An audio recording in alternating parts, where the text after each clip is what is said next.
Filming for The Batman Part 2 has finally begun.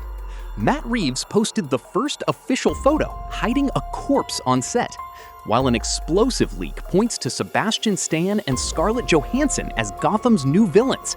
Forget everything you knew. The game has changed. We are officially back in Gotham. Matt Reeves posted the clapperboard, kicking off the main photography for the film. And of course, the director already left a macabre detail hidden in the photo. But what insiders are saying about Scarlett Johansson is what's really going to break the internet today. I'll get to that, but first, let's focus on what is 100% official. In the posted image, we have the clapperboard showing the famous Bat logo from the first movie, with Part 2 underneath. The director of photography is Eric Messerschmidt, indicating scene 26. And in the background, very out of focus, a corpse. Fans have already started coming up with 1,000 theories about who the dead person is.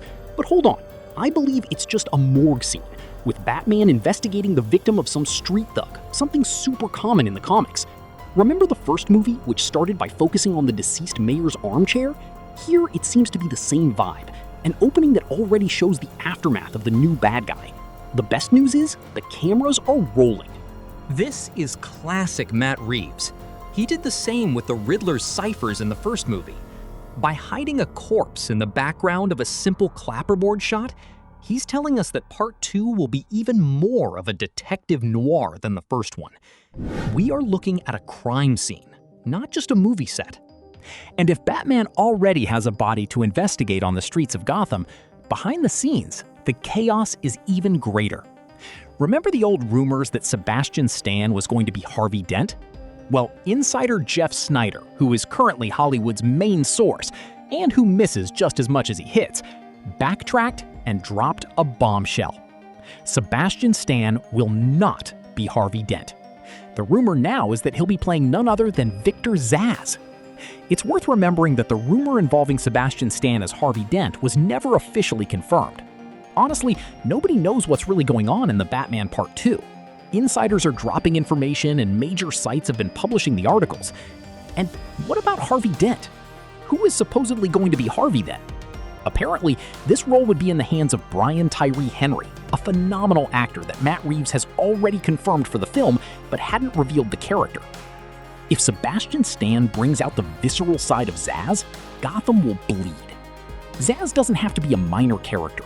If Matt Reeves draws inspiration from the spectacular run by Alan Grant and Norm Brayfogle in the storyline Batman: The Last Arkham, we'll get a dense, terrifying villain, almost in the vein of The Silence of the Lambs.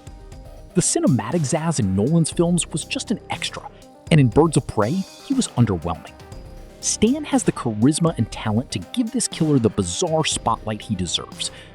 I confess, I really liked the idea of Stan being Harvey Dent when the rumor came out a while ago. But I have to admit that him being Victor Zsasz wouldn't be a bad choice at all.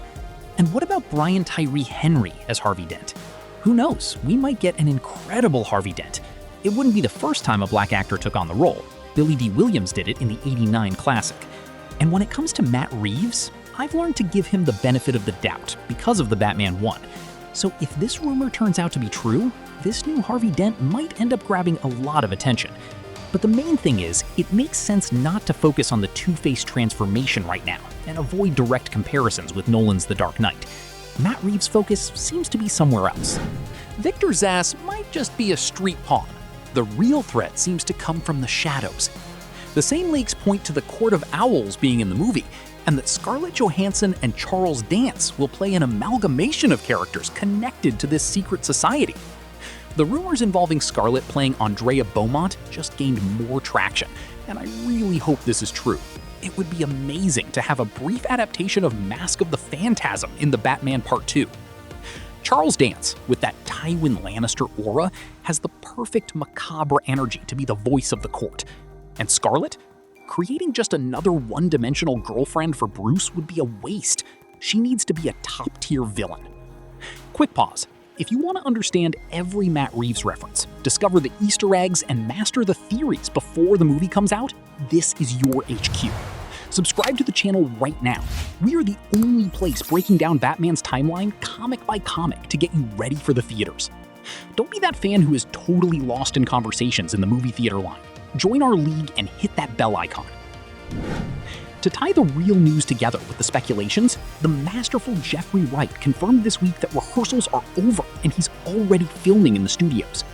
When asked if he would return as police commissioner, he dropped a beautiful, "We'll see what happens." And as a bonus to the rumor madness, the same insider says there's a Poison Ivy spin-off series in development in Reeves' universe. Could Scarlett Johansson actually be Pamela Isley and not someone from the Court of Owls? This is why we deal with rumors. The movie doesn't come out until 2027. Nobody knows the absolute truth yet, but theorizing is what keeps Gotham alive. But honestly, this whole rumor is very weird, so take it with a grain of salt. If Scarlett Johansson is potentially playing Andrea Beaumont, the rumor of her being Poison Ivy makes no sense at all. So unfortunately, we can't guarantee any of this is truth right now. Think about it. Scarlett Johansson has that femme fatale energy that Andrea Beaumont needs, but she also has the command to lead a secret society like the Court of Owls. As for Sebastian Stan, he proved in Fresh that he can play a charming psychopath. If he is indeed Zsasz, we might be looking at the most terrifying version of the character ever put on film. Speaking of keeping Gotham alive and Alan Grant's brutal Zsasz, if you want to dive headfirst into the Dark Knight's most visceral stories, or if you got curious to read The Court of Owls and understand who these masked rich people controlling Gotham really are, check out our YouTube shopping shelf right down below.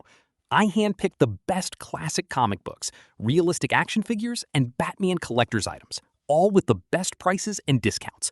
You click, buy securely without having to leave the platform, and as a bonus, you support the channel so we can keep bringing you news and theories every day without spending an extra dime. Click on the shelf and get yours. But now I'm dropping the bomb on you. Are you buying into the idea of Sebastian Stan as Victor Zsasz? Do you prefer Scarlett Johansson leading the Court of Owls or as Poison Ivy? Leave your theory in the comments. This is going to turn into a war, and I'm going to read everything. But before you go, the DC Universe is exploding right now beyond Gotham. If you want to see a different, more hopeful take on the Man of Steel, you need to watch my full breakdown of the My Adventures with Superman Season 3 premiere. We talk about the new suit and the arrival of the cyborg Superman. And if today's talk about dark, gothic Gotham made you nostalgic, I also have a deep dive into the Batman Vengeance game for the PS2. It's a masterpiece that every fan of the animated series needs to remember. Leave your theory in the comments. Is Scarlett the Phantasm or the Poison Ivy? I'll be reading everything. Subscribe to the Comic Chronicles, join our league, and I'll see you in the next one. Gotham is ours.